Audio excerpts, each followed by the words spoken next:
Hello दोस्तों, नमस्ते, प्रणाम। मैं हूं किरण पटेल, आप सभी का स्वागत करती हूं अपने यूट्यूब चैनल पर। आज मैं एक नाच गीत लेके आई हूं। कैसे लगेगा कमेंट में बताना। पसंद आए तो चैनल को सब्सक्राइब करना, शेयर करना और वीडियो को फुल वॉच करना।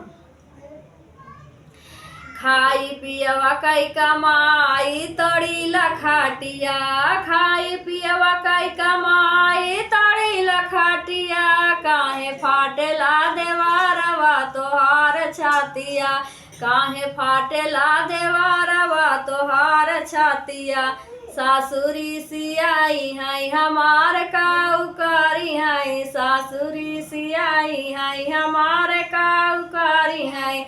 ऐसे घूमबई हम बाजार हाटिया, काहे फाटेला देवारवा तोहार छातिया, काहे फाटेला देवारवा तोहार छातिया। खाई पियवा कई कमाई तोड़ी लखाटिया, खाई पियवा कई कमाई तोड़ी लखाटिया, काहे फाटेला देवारवा तोहार छातिया, काहे फाटेला देवारवा तोहार छातिया। जेठनी ऋषियाई है हमार काऊ कारी है, जेठनी ऋषियाई है हमार काऊ कारी है।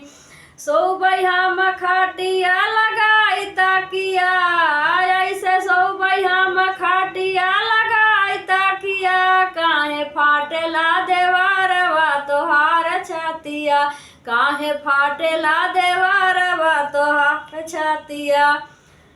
खाई पियवा कई कमाई तोड़ी लखाटिया, खाई पियवा कई कमाई तोड़ी लखाटिया, काहे फाटेला देवारवा तोहार छातिया, काहे फाटेला देवारवा तोहार छातिया। ननदी ऋषियाई है हमार काऊ कारी है, ननदी ऋषियाई है हमार काऊ कारी है।